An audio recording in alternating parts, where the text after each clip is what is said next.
Right now, somewhere, a very smart person is walking confidently toward a very bad decision. Call him the guy with the spreadsheet. He has the credentials. He has the data. He's calm. He's certain. And he is about to be completely wrong.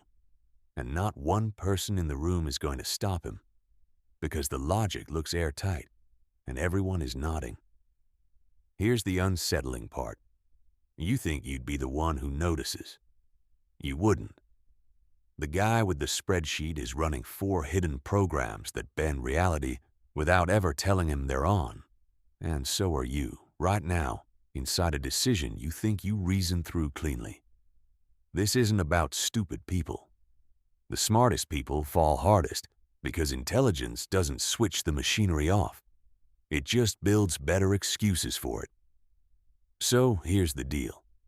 I'm going to show you the 4 traps in the order they fire. And there's one question that breaks all of them. But I'm not giving it to you yet. Told too early, your brain just diffuses it. You'll get it at the end, and by then you'll actually need it.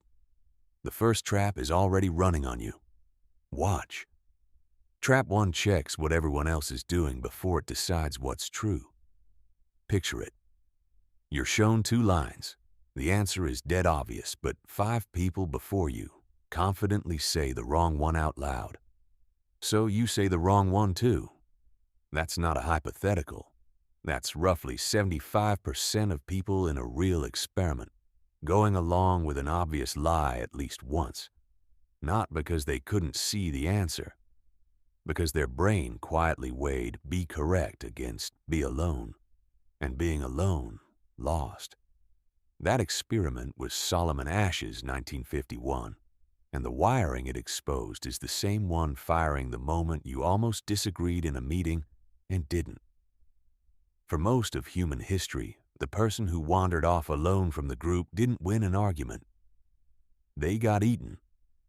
So the brain learned to treat out of step with the tribe as a threat to survive. Your body still floods with the same stress it would feel facing down a physical danger over a sentence in a conference room.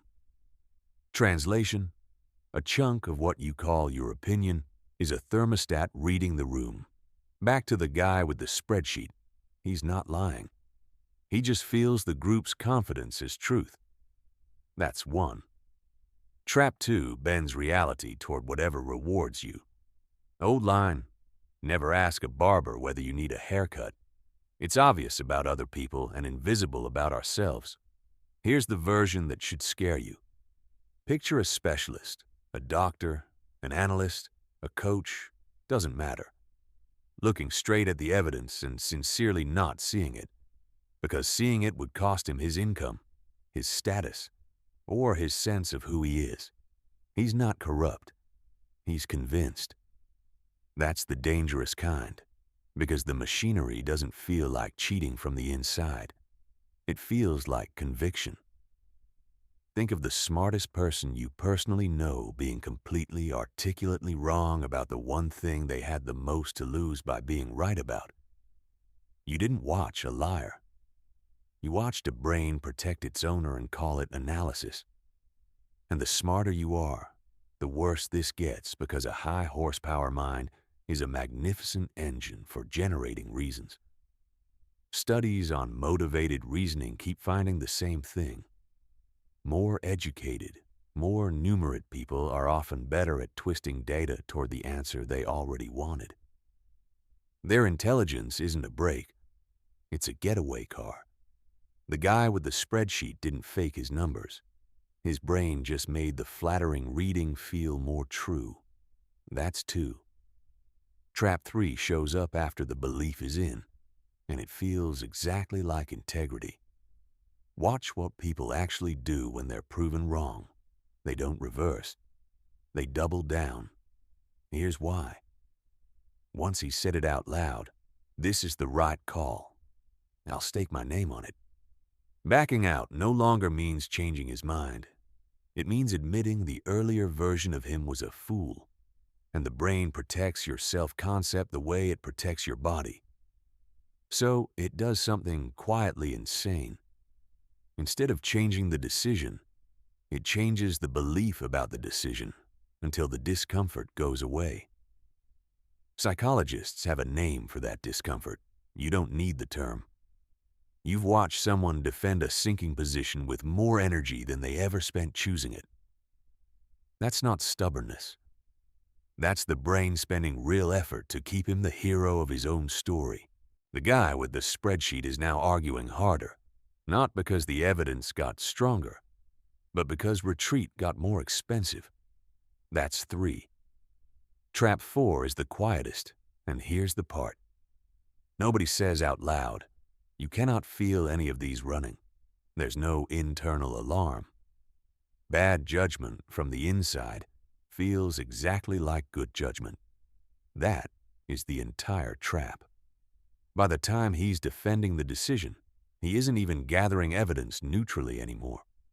He's hunting for the yeses and skating past the no's, and it feels like being thorough. Now, picture all 4 firing at once, the room reading thermostat, the reward bending the answer, the self-concept defending the belief, the search filtering what he's even allowed to notice, and the cruelest detail, the less he actually knows about the thing, the more confident he tends to feel about it. None of this is a rare malfunction. This is the standard configuration. It is running in you today in something you are sure about, and it does not feel like a malfunction. It feels like clarity. That's 4. So what do? And notice your brain already wants the comforting answer here, which is the machinery doing it again. The reframe first, fast, because it matters. None of this is a flaw. Every one of these shortcuts kept your ancestors alive when deciding fast with bad data beat dying slowly with good intentions. Your brain isn't broken. It's optimized, just for a world that mostly no longer exists. And the gap between that old wiring and this slow, abstract modern one is exactly where misjudgment lives. Here's the part you won't like. Knowing this doesn't switch it off. There is no off. People who study this for a living still fall for it. The bias outlives the knowledge, but it buys you one thing, and it's the only thing that works. A half second of suspicion before you commit. 2 questions fit in that half second. Whose answer benefits me here? And am I agreeing because it's true or because it's safe? Those 2 catch a lot, but they don't catch the deepest one. The one trap 3 hides behind. And that's the question I told you I was saving. Here it is. Would I still defend this if I hadn't already said it out loud? Sit with that, because it's doing something the other 2 don't. It strips the decision away from your ego and asks whether the idea survives on its own, without your name attached, without the version of you that already committed. If the guy with the spreadsheet had asked himself only that, only once, out loud, before the meeting, the whole thing breaks. Not because the question is clever. It isn't. Because saying it aloud drags the machinery out of the dark, where it always wins, into the open, where you can finally watch it work. That's the entire move. Not genius. One honest question, asked early enough to matter.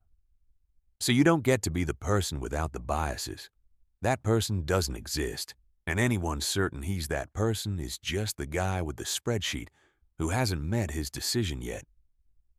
You get to be the one who hears himself say, I'm definitely right about this, and treats that exact sentence as the warning, not the conclusion. Not smarter than everyone. Just awake while it's happening. The room is loud. The machinery is silent. The whole edge was always in learning to hear it run. So the next time you feel that clean, calm certainty, that's not the end of thinking. That's the cue to start. And stick around, because the next thing your brain is hiding from you doesn't feel like a bias at all. It feels like you thinking clearly.